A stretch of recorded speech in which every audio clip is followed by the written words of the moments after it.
Hello and welcome back to the channel. My name is Crashy, and today I wanted to jump into some of the drama that's been going on in trios, and more specifically just a couple of situations that you guys may have heard about. First and foremost, I really just want to touch on my opinion about the Tfue 72 hours and Cloakzy thing. If you guys haven't seen or don't really know the full situation, I definitely recommend you go check out the coverage by the Fortnite guy. He does a pretty good job of explaining and kind of covering all the different angles, and I think that like his coverage overall is just like the best when in terms of giving you the full knowledge if you haven't just been kind of getting the trickle in knowledge that the rest of us have been kind of getting. But overall, the general premise of the story is that Tfue had felt like he had missed out on a big brand deal because he was expecting to play trios, and you know, essentially when the other members were offered the brand deal, or whenever the other members didn't want to play trios and they you know ended up taking the brand deal, Tfue felt cheated out of the money because you know he had declined it. Now, all in all, this situation to me is just, I think, like I said, the Fortnite guy really just sums it up the most realistic in my opinion. It just comes down to like a big misunderstanding, just like really bad communication on what the team's expectations were, you know, who was gonna make what decision, and it just came down to a point where 72 Hours had a clip of him saying, hey look, you know, if he had a brand deal, he should have told us what the brand deal was. We would have told him to take it. We would have all been on the same page, and then everybody would have had a good understanding. And so from my perspective, it just comes off that like Tfue is being a little bit petty and a little bit childish on, you know, how things happened, and is even going as far as to take it to, you know, public bashing and talking about it on stream and calling them assholes, and it's just a really kind of like silly situation. So now we have this scenario where a qualified FNCS Grand Finals team and trio, one of the best trios in North America, you know, some of the most veteran competitive players in Fortnite, are now not even trioing together.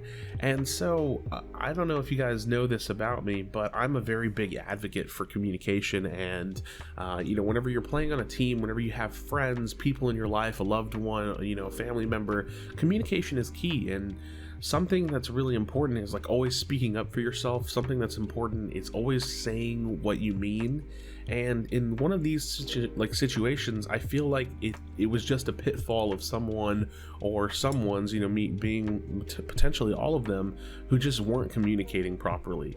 And it's unfortunate to see some of the, you know, the more well-known and veteran players who have already qualified for the finals are not going to trio any longer. But what's the residual effect of this? Because I know a lot of people have been posting about, you know, like what happens now? What happens now that they're not a trio? So essentially, Tfue had put this tweet up, and it is one of the rules in the FNCS trios, and it essentially talks about trading. And this rule is interesting because what it states is that all 6 members of 2 teams that want to enter in a trade for 1 member would have to agree to a trade.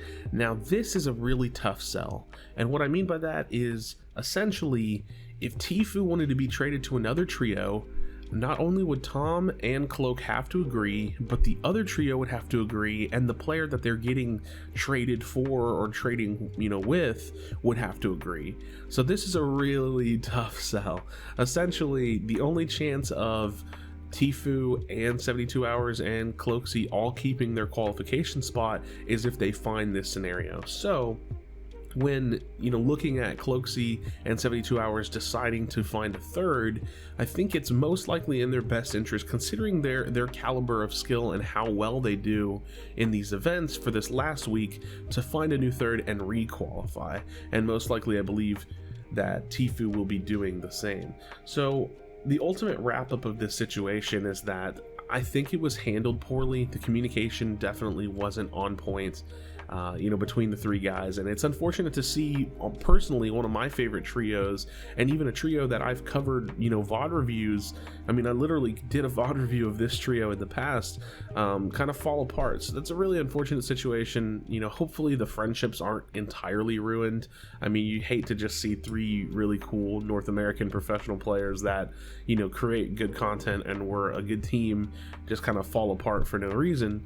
But it is what it is. And on to the next part of today's video.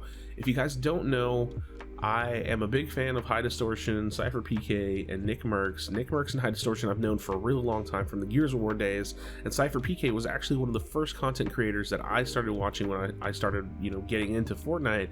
And this trio has already unfortunately fallen apart. High Distortion announced, along with him being a little bit sick, that he was no longer going to be competing and that he was going to be stepping away, and that Cypher PK and Nick Mercs would be playing with Nate. And I'm assuming that means Nate Hill. Not really sure.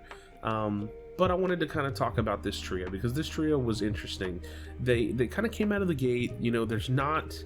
I don't know how else to say it. They're not just the best trio. They're not the most competitive players.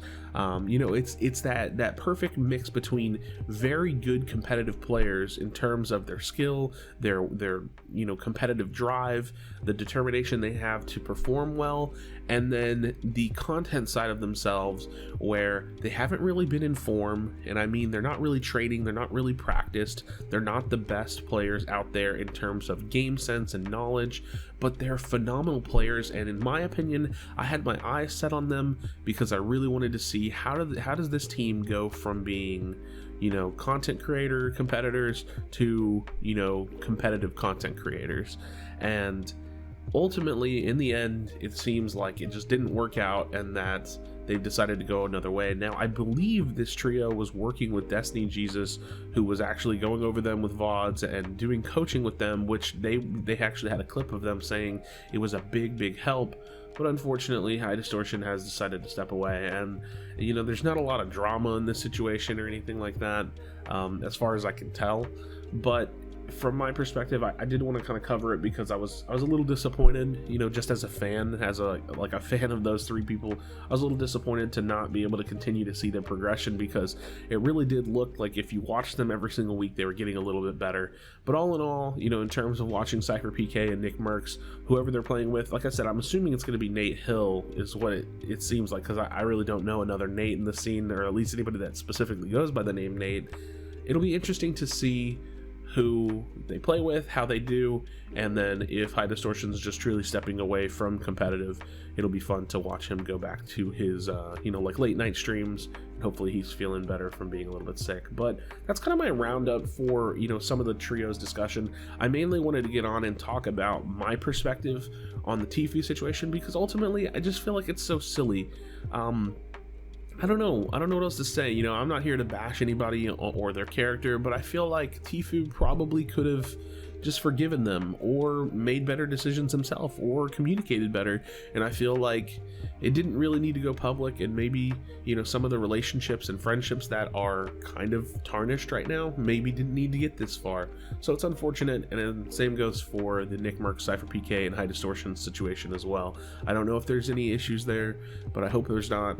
And it's unfortunate that I won't get to watch some of my favorite trios in North America compete any longer, because these two were some of the two that I was looking forward to. So let me know in the comment section down below, what do you guys think about these two trios no longer being full trios? What do you think about their future, who they're going to play with, and how they're going to perform? I appreciate you for checking out this video. Please don't leave without leaving a like. I appreciate it again, and I'll see you on the next video. Do you feel your bones start to shake? Do you feel the earthquake? Do you feel the fire inside of me? Do you see the sparks that I'm setting free? Does the beat